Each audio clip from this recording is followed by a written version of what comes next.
Bienvenidos, estimados estudiantes, a este curso de Hidráulica 1 de la Universidad Tecnológica de Santiago y Pesa, de la carrera de Ingeniería Civil.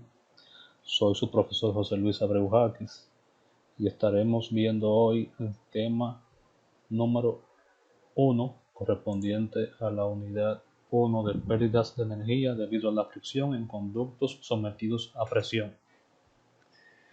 Esta unidad, para esta parte inicial, tendremos tres temas, los cuales son ecuación de Bernoulli.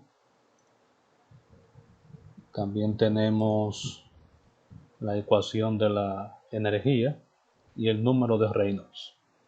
Vamos a ver estos tres temas y vamos a ver cada uno de ellos en su contexto para tener una mejor visión de cada uno de ellos.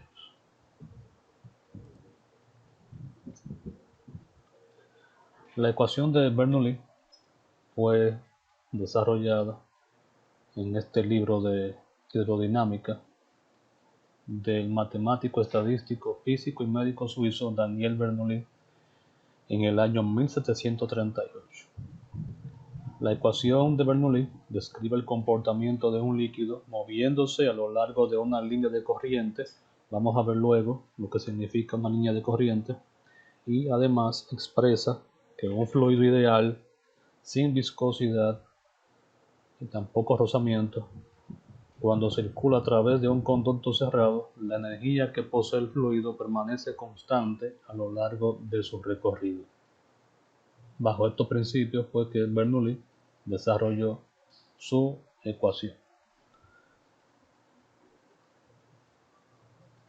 El principio de Bernoulli puede derivarse del principio de conservación de la energía. Esto indica que en un flujo constante, la suma de todas las formas de energía en un fluido a lo largo de una línea de flujo o línea de corriente es la misma en todos los puntos de esa línea.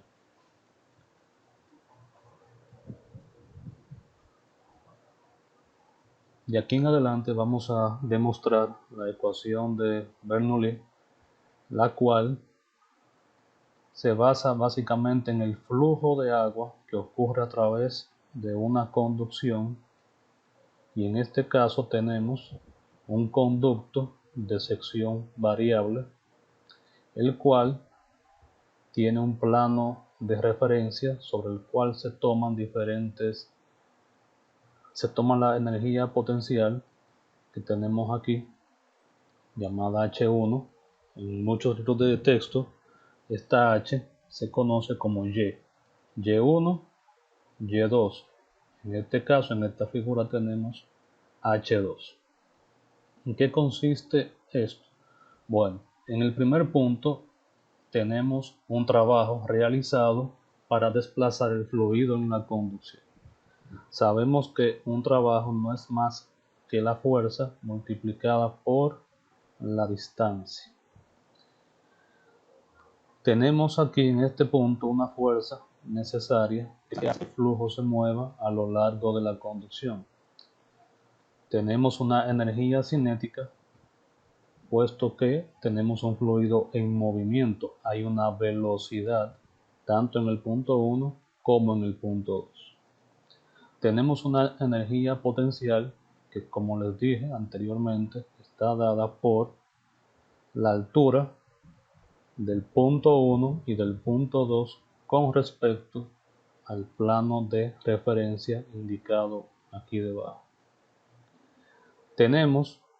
Como tenemos una fuerza aplicada en el punto 1 y hay una sección en ese conducto, puesto que hay un diámetro, sabemos que la presión no es más que la relación que existe entre la fuerza y el área. Lo mismo ocurre en el punto 2. Tenemos una fuerza sobre un área, en este caso área 2, por lo cual tenemos una presión en el punto 2. Esta masa de agua que tenemos aquí en este punto es la misma que sale a través de la sección 2. Sabemos que la masa de un fluido está dada por la densidad y el volumen de esa masa. Partiendo de la ecuación, tenemos pues que, como es basado en el principio de la conservación de la energía que tengo en el punto 1 deberá ser la misma que tengo en el punto 2. Por lo tanto, se aplica esta ecuación. ¿Qué energía tengo disponible en el punto 1? Pues, viéndolo en esta ecuación, tenemos que la energía realizada por el trabajo en el punto 1 sería la fuerza por el desplazamiento que ocurre producto de esa fuerza. Eso es un trabajo. Tenemos la energía cinética, puesto que tenemos un fluido en movimiento, y la energía cinética no es más que un medio de la masa por la velocidad 1 elevado al cuadrado, más una energía potencial que no es más que la masa por la aceleración de la gravedad multiplicada por la altura con respecto a nuestro plano de referencia. Esa misma energía que tengo disponible en el punto 1 será igual a la energía disponible en el punto 2, la cual también es igual a el trabajo realizado en el punto 2, fuerza 2 por el desplazamiento 2. Recuerden que tengo una masa que entra igual a la masa que sale, más un medio de la masa por la velocidad 2 al cuadrado más la masa por la aceleración de la gravedad por la altura con respecto al plano horizontal de referencia marcado al inicio. Luego de tener esta igualdad de energías, como les comento, la ecuación de Bernoulli se basa en el principio de conservación de la energía. Procedemos luego a dividir cada uno de estos términos presentes en esta ecuación por el volumen generado por la masa en movimiento. Ese volumen lo llamaremos delta V para no confundirlo con la velocidad. El volumen que entra es el mismo que sale, ya que es el mismo fluido en movimiento. Si tengo el mismo volumen y el mismo fluido, por lo tanto la masa que entra es la misma masa que está saliendo del sistema. Entonces aquí tenemos la ecuación inicial donde se igualan las energías, el trabajo realizado, la energía cinética y la energía potencial en el punto 1, igual al trabajo realizado, la energía cinética y la energía potencial en el punto 2. Todo esto, como se dijo anteriormente, lo vamos a dividir cada término entre el volumen de fluido que tenemos. Recuerden, volumen que entra igual al volumen que sale. Como sabemos todos, la presión no es más que la relación que existe entre la fuerza y el área. Tenemos presión en el punto 1, que es la fuerza 1, entre el área en ese punto 1. Y tenemos una presión 2, porque tenemos una fuerza 2 y un área 2. Por lo tanto, si yo despejo fuerza de esta ecuación, la fuerza sería igual a la presión por el área. Y aquí tenemos una serie de ecuaciones que ya todos deben saber, donde tenemos que el volumen, delta V, es igual al desplazamiento o la longitud de la porción de fluido que se tiene aquí, multiplicada por el área transversal de la conducción en ese punto. Sabemos también que la densidad no es más que la masa entre el volumen. O sea, si yo despejo de esta ecuación, tomo la densidad no es más que la masa, unidad de peso, ¿verdad?, entre unidad de volumen. Y todos sabemos también que el peso específico, denotado por este símbolo gamma, es igual a la densidad por la aceleración de la gravedad. Sabemos bien que volumen es igual al desplazamiento por el área. Si yo tengo el volumen en el punto 1, no es más que el área 1 por el desplazamiento 1. La fuerza es este producto, presión por área, multiplicado por el desplazamiento. Tengo el trabajo entre el volumen, más un medio de la masa por la velocidad 1 al cuadrado. Sabemos que la masa entre el volumen es densidad, y eso es lo que tenemos aquí. Más, entonces, la masa por la gravedad por la altura de referencia con respecto al plano horizontal hasta llegar al punto 1. Si yo divido masa entre volumen, tenemos densidad multiplicado por la aceleración de la gravedad multiplicado por la altura h1. Recuerden lo que le comentaba, que esta letra simboliza en muchos libros lo que se conoce como Y.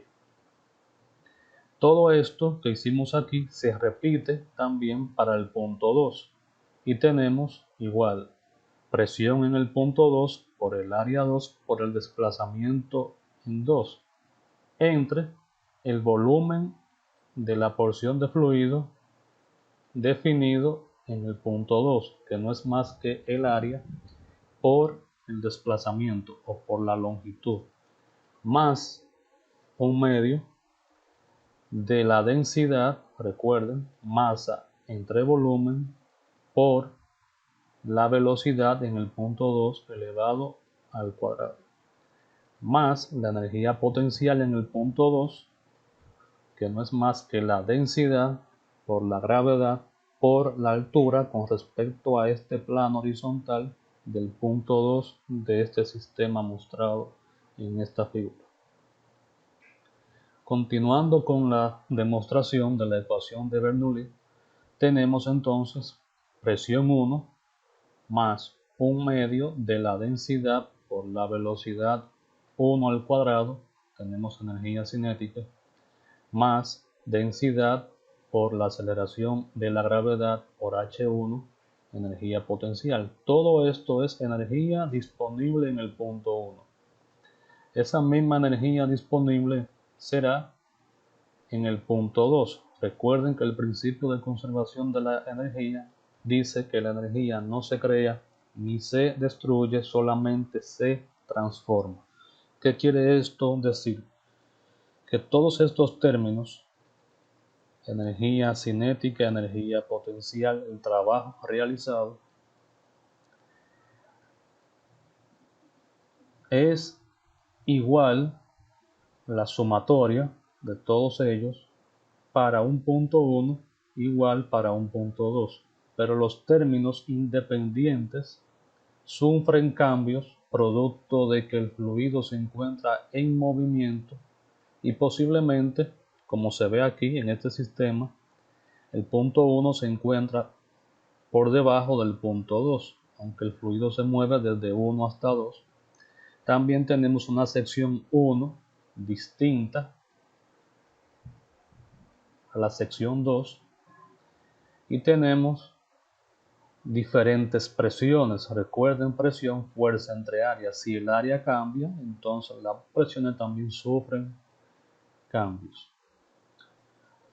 Tenemos esta ecuación y si yo divido todos los términos por el peso específico, tenemos la ecuación que ya ustedes han visto en la asignatura de hidráulica general, donde tengo una relación presión 1 sobre peso específico más velocidad 1 al cuadrado entre 2 veces la aceleración de la gravedad más h1 es igual a la presión en el punto 2 sobre el peso específico del fluido más la velocidad 2 al cuadrado entre 2 veces la aceleración de la gravedad más la altura h2 con respecto al plano horizontal hasta el punto 2. Cada uno de estos términos se conoce como P entre gamma, que no es más que la carga de presión, velocidad al cuadrado entre 2G, se conoce como carga de velocidad, y H o Y, como le comentaba, se conoce como carga de elevación. Estamos hablando de carga. Cuando hacemos el análisis dimensional de cada uno de estos términos, nos queda que la carga de presión, la carga de velocidad y la carga de elevación tienen unidades de longitud. Cuando hablamos de esto, no queremos expresar que es una longitud per se, es una elevación, es una altura, es vertical, no es horizontal. Por lo tanto, esto que está aquí es vertical, o sea, es una altura, es una carga. No debemos confundirlo con una longitud. Continuando entonces, de la ecuación de Bernoulli, que es esta, fíjense que no estamos contemplando ningún otro término más que las energías necesarias, partiendo de lo que se dijo anteriormente, que Bernoulli describió en su ecuación el comportamiento de un líquido moviéndose a lo largo de una línea de corriente y además expresa que un fluido ideal, o sea, estamos hablando de un fluido ideal, o sea, un movimiento de un fluido donde el fluido no presenta viscosidad ni rozamiento, lo cual en todos los fluidos que existen, ¿verdad? Esto no es cierto. Por eso surge de la ecuación de Bernoulli lo que conocemos como la ecuación de la energía. La ecuación de la energía plantea la ecuación de Bernoulli más todos los elementos externos o internos del fluido en movimiento, como se describe aquí abajo. Tenemos carga de presión, P1 sobre gamma, P2 sobre gamma. Tenemos carga de velocidad, V al cuadrado sobre 2G, tanto en el punto 1 como en el punto 2. Tenemos carga de elevación, H o Y, H1 y H2. Tenemos pérdidas de energía debido a la fricción. Y aquí nos vamos a detener un poco porque es el título de la unidad que estamos tratando en esta parte. Estamos tratando las pérdidas de energía debido a la fricción en conductos sometidos a presión. Cuando un fluido se mueve, vimos en la ecuación de Bernoulli ese comportamiento. Cuando un fluido se mueve, tengo una velocidad.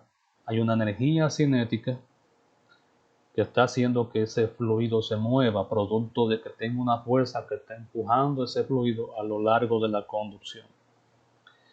¿Qué pasa?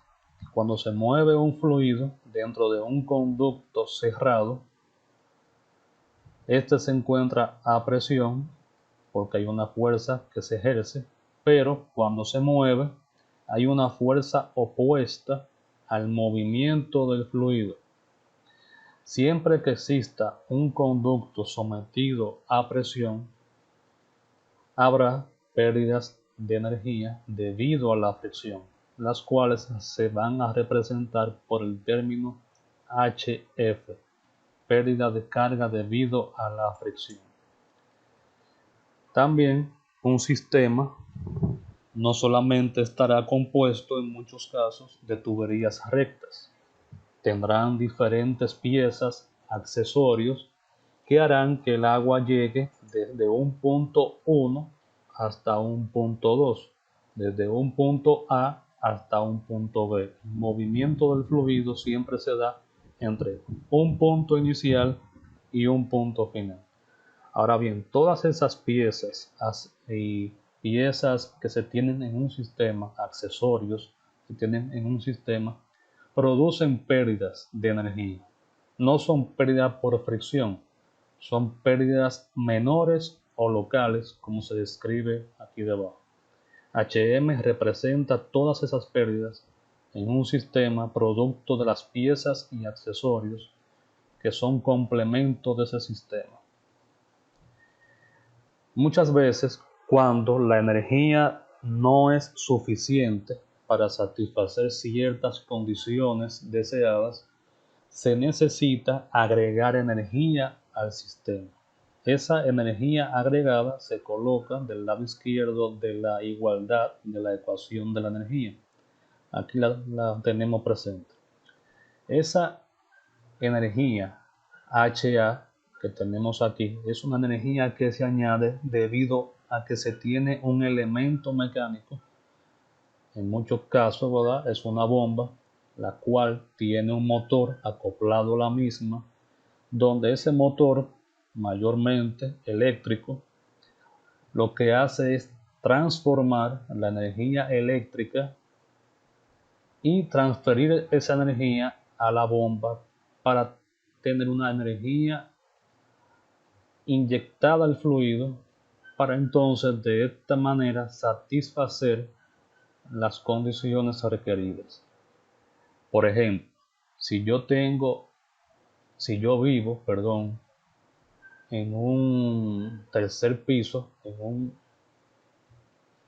y tengo la red pública de agua potable, si la presión en el conducto de la red pública no es suficiente para que esta energía me llegue al tercer nivel, ¿verdad? Todo esto, si no es suficiente, esto, para yo tener carga de presión suficiente en la ducha para poder bañarme, entonces yo debo instalar en mi sistema un elemento mecánico, como les dije, motor, bomba, para ofrecerle más energía a mi sistema, estos términos que están aquí, para satisfacer la demanda de agua con cantidad y continuidad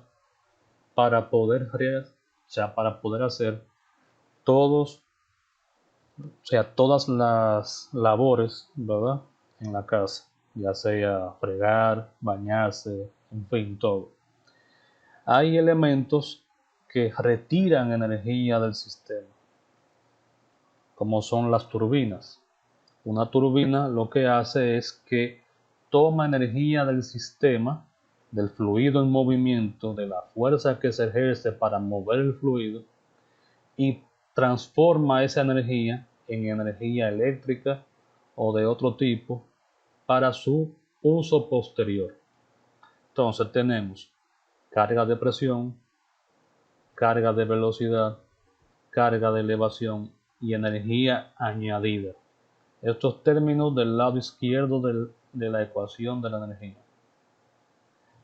Carga de presión en el segundo punto, más carga de velocidad en el segundo punto, más carga de elevación en el segundo punto, más las pérdidas de energía debido a la fricción. ¿Por qué colocamos la pérdida de energía debido a la fricción de este lado?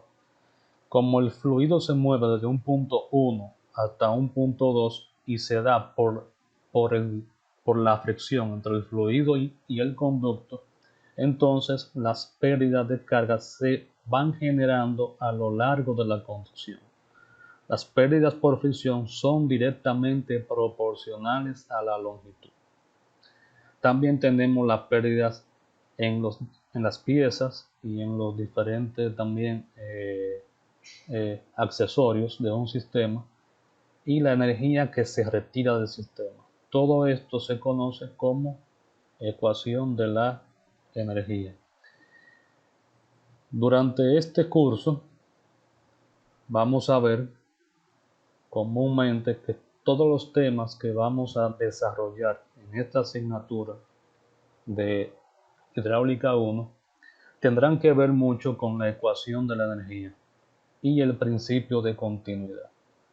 Esos dos términos, esas dos ecuaciones, leyes, deben estar presentes cada vez que se aborde un tema de esta asignatura. Continuando, tenemos entonces este esquema.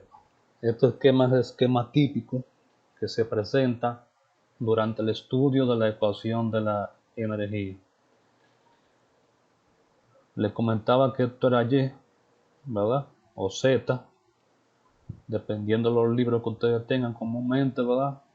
Si usan el libro de Robert L. Mott, de mecánica de fluidos, o cualquier libro de mecánica de fluidos, presenta la carga de elevación como Z. Entonces, les dije que el fluido se mueve desde un punto 1 hasta un punto 2. Hay que definir un plano de referencia. Tenemos entonces una carga de elevación en el punto 1. Tenemos una carga de elevación en el punto 2. Estos son cotas. Vamos a llamarle cotas, elevaciones con respecto a este BM, datum, plano de referencia. Como tengo un fluido que se mueve a lo largo de este conducto, tengo también una carga de presión.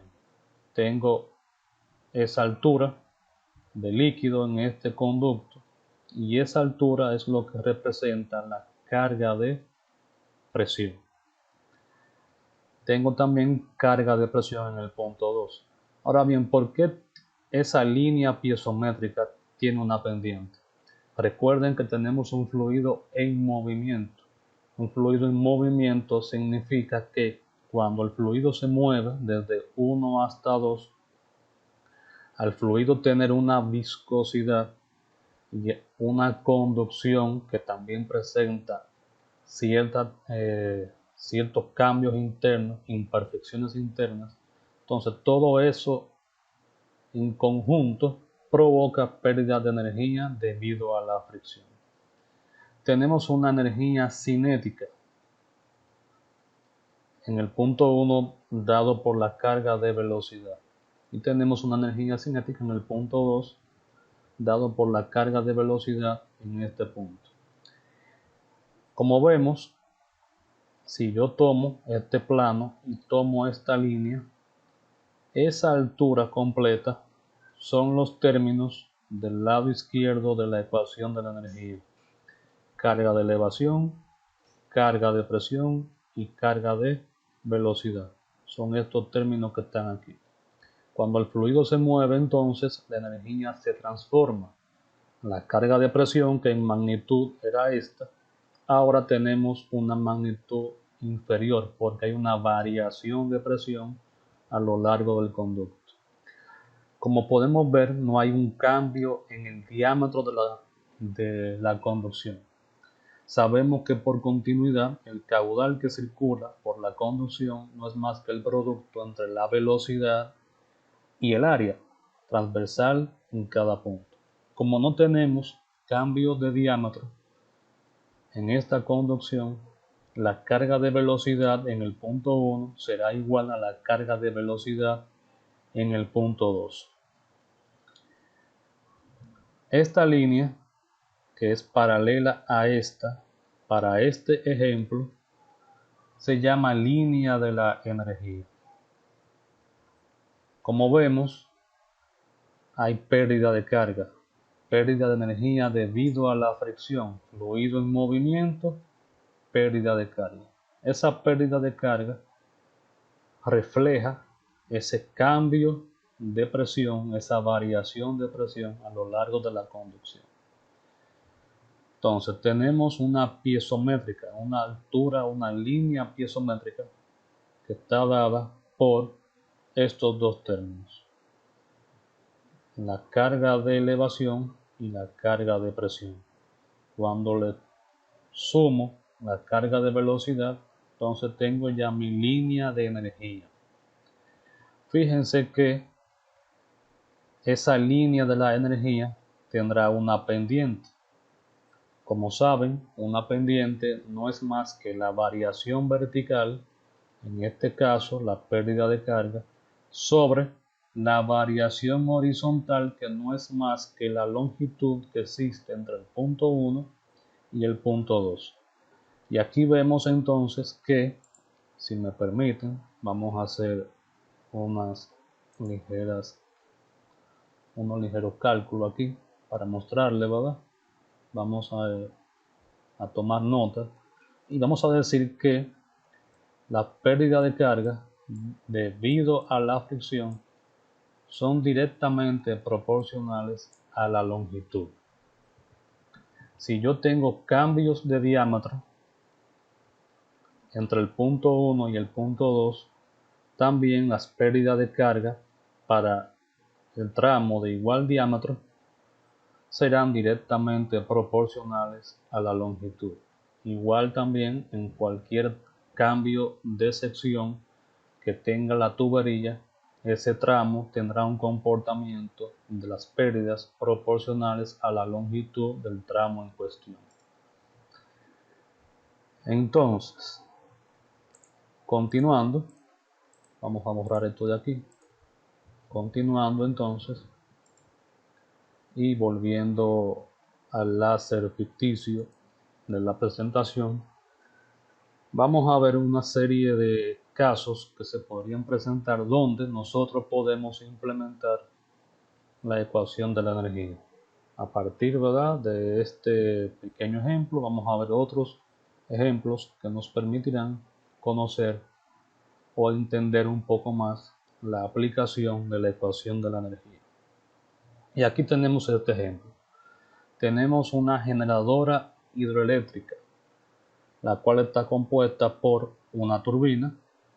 Tenemos un embalse, hay unas compuertas, hay un conducto, tenemos el cauce del río donde desemboca esta tubería. ¿Y qué estamos viendo aquí? Aquí estamos viendo que el embalse contiene líquido hasta una altura. Y vamos a llamar a esto el punto 1 en la superficie del embalse. Fíjense que la entrada a la tubería, al conducto, está a una profundidad tal que permita la mayor cantidad de agua o mayor cantidad de caudal ingresando hacia el conducto. El punto 2, que es el cauce del río, lo estamos aplicando sobre la superficie libre del río, aquí arriba.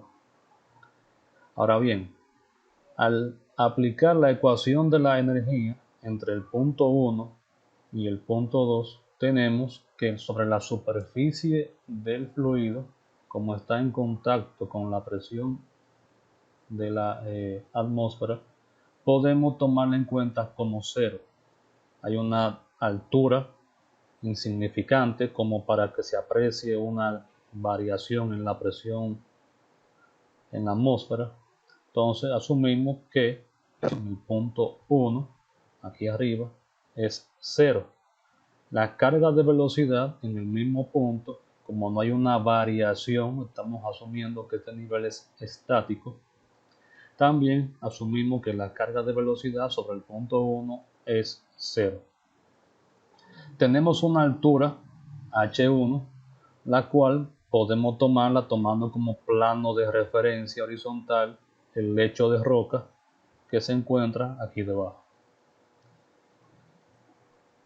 O sea, ese punto 1 tiene una carga de elevación aquí. No tengo energía agregada al sistema, no hay ningún elemento mecánico que me agregue energía a este sistema. Entonces ponemos que al no haber un elemento mecánico, esa energía es 0. Eso será igual a la energía en el punto 2, la cual es la carga de presión en el punto 2, como está en la superficie libre del fluido, es 0. Tenemos un nivel del río en este momento, ¿verdad? En esta condición constante, por lo tanto, la carga de velocidad en la superficie libre del río, punto 2, también será cero. H2, recuerden que estamos tomando nuestro plano de referencia horizontal en el lecho de roca de este ejemplo. Y tenemos una carga de elevación. Ahora bien, tenemos pérdidas de energía debido a la fricción. Tenemos un caudal que está ingresando en este conducto de sección y longitud dada. Al tener un ingreso de caudal hay un fluido en movimiento, por lo tanto habrán pérdidas de energía debido a la fricción.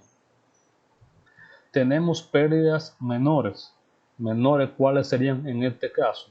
Bueno, las que se generan en esta rejilla, en esta compuerta, el ingreso de agua a la tubería, tenemos deflexiones en este conducto, tenemos empalmes, tenemos otra deflexión aquí y tenemos una salida de agua de la tubería.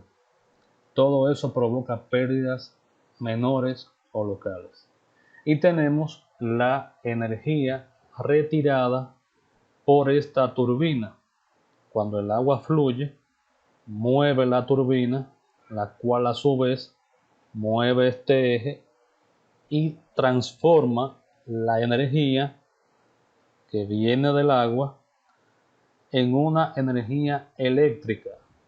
Tenemos un generador, un transformador, y esto se inyecta a su vez en el circuito eléctrico de la población que sirve este sistema. Ahora bien, esa energía retirada del sistema, ¿a quién será igual? Si yo despejo los demás términos y dejo esto solo de un lado de la ecuación, esa energía retirada del sistema será igual a la carga de elevación en el punto 1 menos, esto pasa hacia acá, la carga de elevación en el punto 2 menos las pérdidas de energía debido a la fricción menos las pérdidas menores, y esa sería la energía que el sistema retira, ¿verdad? Que está tomando la turbina, la está retirando del sistema para transformarla en energía eléctrica. Hay que tomar en cuenta que los sistemas no son 100% eficientes, lo que significa que la energía retirada del sistema no será transformada 100% en energía eléctrica. Todos estos mismos elementos, turbinas, generadores, tienen pérdidas internas que hacen que la energía que se toma de este sistema sea inferior, ¿verdad? Producto de que esto se va a transformar en potencia. Recuerden que la potencia, si volvemos aquí, la potencia es igual al peso específico multiplicado por el caudal, en este caso multiplicado por la energía retirada del sistema. Pero esta es la potencia hidráulica del sistema. La potencia de la turbina será igual, vamos a llamarle pH, y la potencia retirada, vamos a decirle aquí, ¿verdad?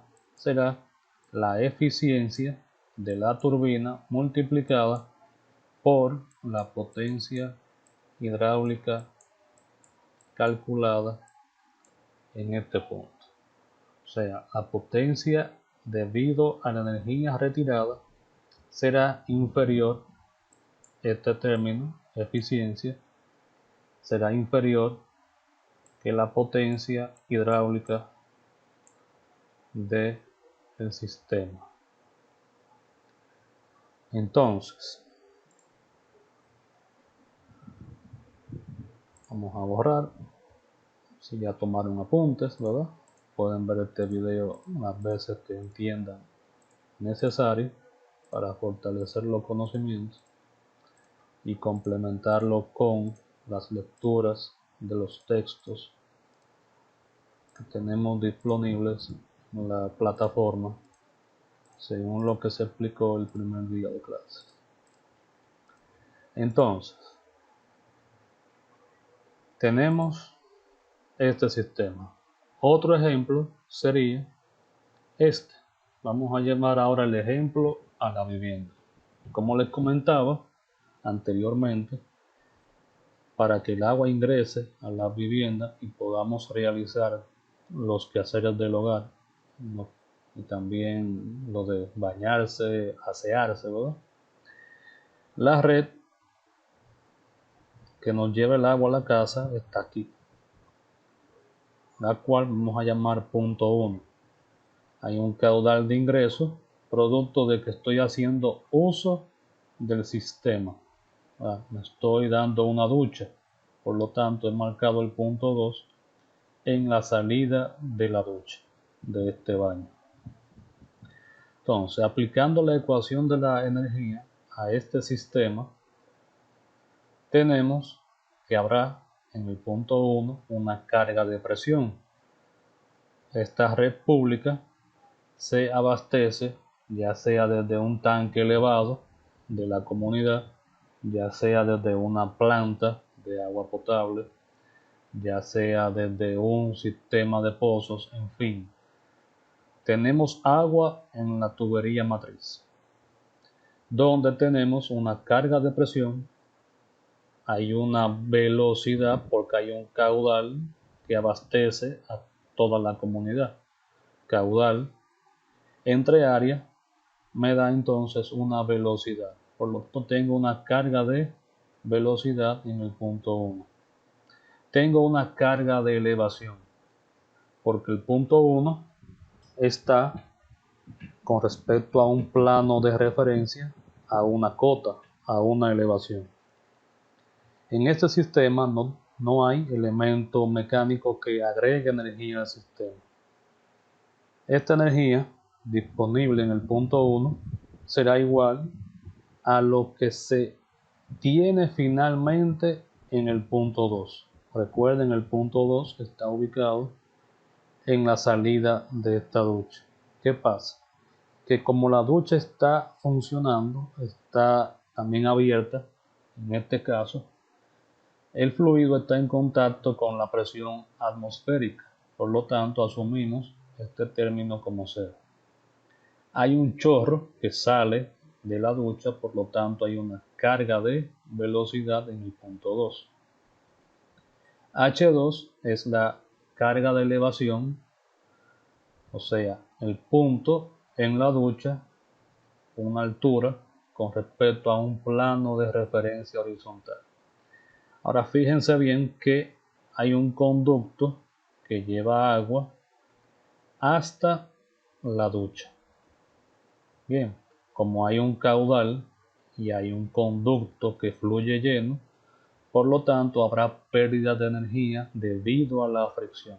Esto nos interesa mucho conocer porque esto es lo que nos dice si el chorro que sale de esta ducha nos dará masaje en la cabeza o simplemente el usuario de este baño deberá pegarse a la pared para que el chorro de agua lo moje. Entonces, tenemos pérdida de energía, o sea, si la presión no es suficiente, ocurrirá eso que les dije, ¿verdad? Que tenemos que pegarnos a la pared del baño para que el chorro no moje. Entonces tenemos pérdida de energía debido a la fricción, fluido que se mueve, fuerza opuesta al movimiento, viscosidad del fluido, todo eso influye en este término. Fíjense también que hay accesorios, hay elementos complementarios de este sistema para hacer que el agua circule desde el punto 1 hasta el punto 2. En este ejemplo tenemos la acometida inicial, tenemos codos, tenemos uniones, hay una llave de paso, hay un medidor de flujo, perdón, aquí el medidor de flujo, tenemos una llave de paso en la acera, tenemos una llave de cierre interna en la vivienda, tenemos codos, tenemos T de paso en este caso, tenemos T en bifurcación, tenemos la ducha per se que también produce pérdida de energía. Entonces, finalmente, todos estos elementos que están aquí son los que marcan la diferencia con respecto a esto. Si yo cierro mi sistema, entonces esto pasaría a ser cero y habría carga de presión en la ducha porque está cerrada. Ahora bien, la disponibilidad de energía es lo que hará que el usuario sienta la satisfacción, ¿verdad?, de cumplir sus necesidades. Transfiriendo esto al ejemplo que les mencionaba del tercer piso, si la energía en este punto no es suficiente para que el agua llegue a un tercer piso, entonces el usuario deberá instalar una bomba en la parte baja para garantizar, ¿verdad?, que el agua llegue a la bomba, se tenga una carga de succión suficiente, ¿verdad?, para que la bomba pueda tomar este flujo y suministrar el caudal necesario con la energía necesaria para satisfacer los deseos de los usuarios. Presión suficiente en el sistema. Entonces, les pregunto a ustedes ahora, ¿en qué otro sistema se puede aplicar la ecuación de la energía? Esta pregunta que tengo aquí es para que ustedes piensen y me compartan sus ideas, opiniones en el foro de clases que estará habilitado en la plataforma nube.utesa.edu. Cada uno tiene acceso a su cuenta en la plataforma y ahí estaremos, como se dijo en la reunión del primer día de clase, estaremos compartiendo todas las asignaciones, videos, libros, cuestionarios, para que sirva esto de complemento a los conocimientos que vamos a ir viendo y tomando, adquiriendo, ¿verdad?, durante esta asignatura. Entonces, ¿qué ustedes piensan? ¿En qué otro sistema se puede aplicar la ecuación de la energía? Les daré un tiempo para que vayan pensando, refresquen sus ideas y me las compartan en el foro de clases. Entonces, continuando, recuerden que tenemos esta asignación. El foro estará disponible para la semana correspondiente a esta unidad 1 y a estos temas que estamos tratando en este video de clases. Entonces, piensen bien en esto y pasemos ahora a el número de Reynolds. Entiendo que tendrán sus inquietudes con respecto a los temas anteriores. También en el foro de clases me pueden compartir cualquier pregunta, cualquier idea, cualquier sugerencia que tengan. Estamos abiertos para escucharlas y recibirlas en UTESA, en nube.utesa.edu. Ahora bien, el número de Reynolds. Bien, vamos a ver luego, ¿verdad?, de que se introduzca esta parte, la importancia del número de Reynolds en la definición de los tipos de flujo con respecto a la viscosidad del fluido. Entonces, el número de Reynolds surgió por un ingeniero y físico irlandés llamado Osborne Reynolds, quien en el año 1883 popularizó esta relación, el número de Reynolds. El número de Reynolds es un número adimensional, o sea, su relación no tiene, o sea, el cociente de esa relación no tiene dimensiones. Y es utilizado para caracterizar el movimiento de un fluido. Su valor indica si el flujo sigue un modelo laminar o turbulento. Recuerden esos términos, laminar o turbulento. Pueden consultar la biografía de Osborne Reynolds en este enlace de Wikipedia. Y tenemos lo siguiente. El número de Reynolds se define como la relación entre las fuerzas inerciales y las fuerzas viscosas presentes en un fluido. Recuerden que Bernoulli planteó su ecuación sobre un fluido ideal. Les dije que no existe un fluido ideal. Todo fluido presenta viscosidad, o todo líquido, ¿verdad? En este caso. Y este número de Reynolds, esta relación, tiene que ver con características físicas, propiedades físicas del fluido, movimiento del fluido, y eso es lo que relaciona, o sea, el movimiento del fluido con la viscosidad del fluido.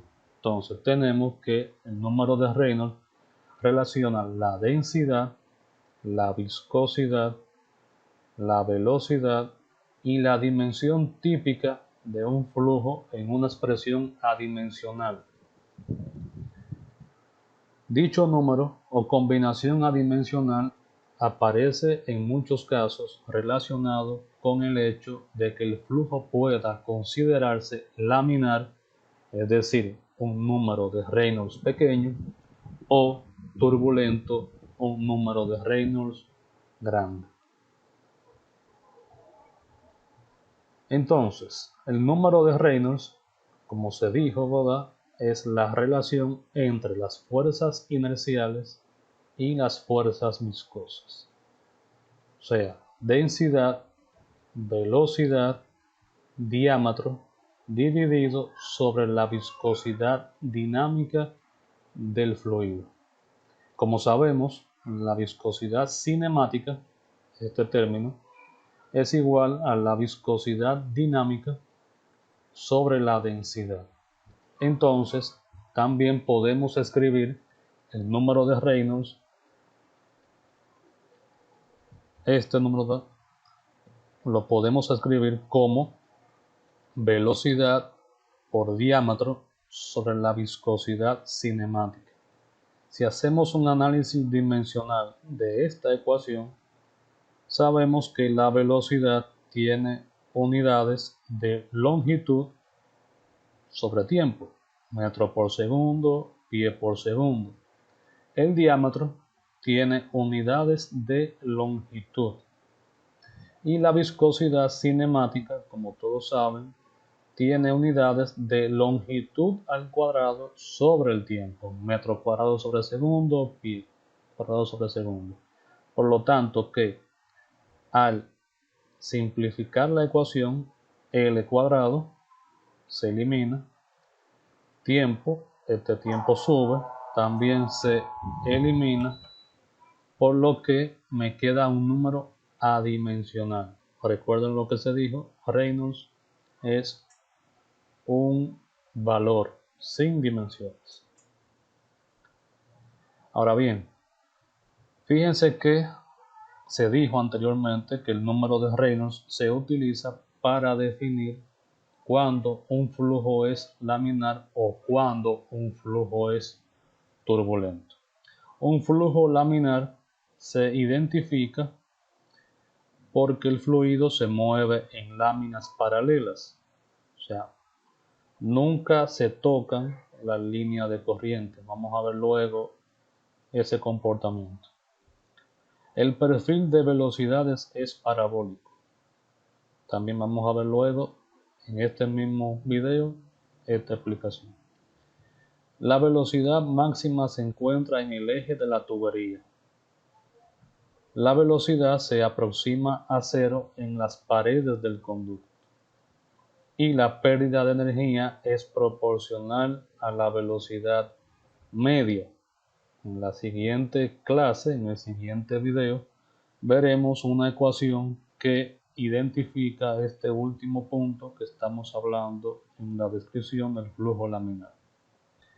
Ahora bien, ¿qué cosas identifican el flujo turbulento? Bueno, el fluido se mueve de manera desordenada, es decir, que las líneas de corriente van interactuando, van chocando unas con otras. No hay un perfil parabólico del flujo, más bien el perfil que se forma es de flujo tapón. Vamos a hablar luego sobre este comportamiento. Y la pérdida de energía depende, además de la velocidad, del material del conducto. Es bueno resaltar en esta parte que la pérdida de energía, como se dijo anteriormente, es directamente proporcional a la longitud. Es decir, toda ecuación que se utilice para determinar la pérdida de energía debido a la fricción en un conducto sometido a presión tendrá la longitud siempre presente en el cálculo. También tendrá el diámetro y la velocidad, que son las variables más importantes para definir el tipo de flujo, ¿verdad? Y las pérdidas de energía en un conducto sometido a presión. Aquí, ¿verdad? Pueden consultar las definiciones de flujo laminar y flujo turbulento. También tienen sus libros de textos. Les voy a compartir en la plataforma un enlace donde podrán descargar o consultar diferentes libros de texto que están en línea disponibles gracias a la universidad. Entonces aquí vamos a ver, ¿verdad? Lo que les dije. Un flujo laminar, como se describió aquí, el fluido se mueve en láminas paralelas. Estamos viendo que todas estas láminas paralelas es como hacer, ¿verdad?, que sobre una superficie fija, ¿verdad?, yo mueva la superficie de arriba y esto va haciendo que el fluido se mueva en láminas, pero en este caso tenemos una conducción sometida a presión. Cuando ocurre un flujo laminar, hay un fluido en movimiento, claro está, y las líneas de corriente, que son estas, ¿verdad?, que están aquí, se mueven paralelas unas con otras. No se chocan, no interactúan una con otra. Son líneas paralelas, sin chocarse. El perfil de velocidades es parabólico. Fíjense que el perfil de velocidad que se genera aquí es el de una parábola. En el capítulo 9 de Robert Le Mott pueden abundar más sobre este comportamiento del perfil parabólico del flujo laminar. También dice aquí que la velocidad máxima se encuentra en el eje de lo que es el conducto. Fíjense que la parábola tiene un punto máximo, ¿verdad?, vértice de la parábola, y en este punto coincide, ¿verdad?, con el centro de la conducción. O sea, en un flujo laminar, la velocidad máxima, que es esta, se da en el eje del conducto. También dice que en esta parte que las velocidades se aproximan a cero en las paredes del conducto. ¿Qué significa eso? Que si yo tengo mi eje aquí, a medida que se mueve hacia las paredes del conducto, la parábola tiende a ser cero, o sea, las velocidades próximo a las paredes del conducto son cero. Y la pérdida de carga es proporcional a la velocidad. Bueno, como sabemos ya, el número de Reynolds es un número adimensional. La relación está aquí, velocidad por diámetro entre viscosidad cinemática. Si ese valor es un número, es un valor menor que 2000, entonces decimos que el flujo es laminar. Bien, entonces vimos las características, lo que define el flujo laminar y hasta qué valor de Reynolds definimos flujo laminar. Esto cambia según algunos textos, ¿verdad? Estamos tomando el de Robert L. Mott, Mecánica de Fluidos, sexta edición, donde establece que el valor de Reynolds menor que 2000 corresponde a flujo laminar. Ahora bien, hablemos un poco del flujo turbulento. Bien, el flujo turbulento, tenemos un fluido en movimiento. ¿Qué define un flujo turbulento? Bien, el fluido se mueve de manera desordenada. Las mismas líneas de corriente que aquí eran paralelas, ahora se están comportando de forma desordenada en la conducción. Bien, eso nos da una predicción no tan exacta de las velocidades dentro de la conducción. Entonces, en este caso, tenemos un flujo desordenado al interno del conducto. También decimos que no se tiene un perfil parabólico. Les mencionaba que se da un flujo pistón o un flujo tapón.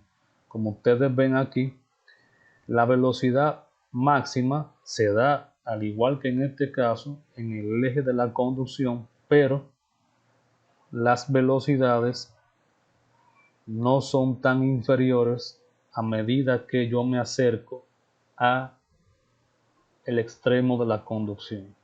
Sí tienden a cero, pero ya en el extremo de la conducción. Inmediatamente cualquier variación, el flujo adquiere una velocidad muy similar a la velocidad máxima alcanzada por el fluido. Es decir, que la velocidad es homogénea casi en la totalidad de la sección del conducto. En este caso no.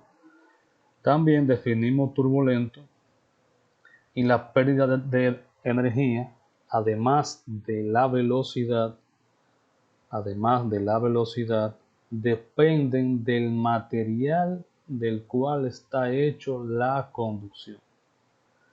Fíjense bien que las velocidades son prácticamente iguales en toda la sección del conducto, producto de este flujo, ¿verdad? Tipo pistón, tapón.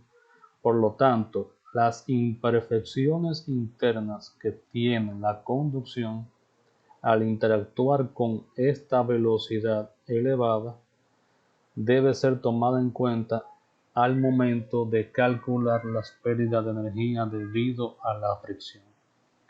Ahora bien, aplicando la ecuación de Reynolds, al aplicar la ecuación de Reynolds, decimos que para valores de Reynolds mayores que 4000 definimos el flujo como turbulento. Ahora bien, ¿qué pasa cuando yo tengo un valor de Reynolds comprendido entre 2000 y 4000?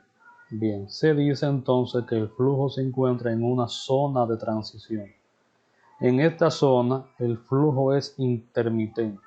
El flujo está pasando de laminar a turbulento, de turbulento a laminar.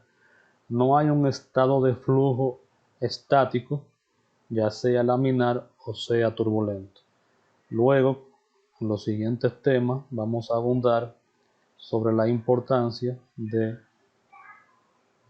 este cálculo y de definir el tipo de flujo en la conducción. Entonces, Con esto terminamos este video de la primera parte de la unidad 1, pérdidas de energía debido a la fricción en conductos sometidos a presión. Y en el siguiente video vamos a ver los temas de las ecuaciones de Hagen-Poiseuille y Darcy-Weisbach, y vamos a hablar del diagrama de Moore.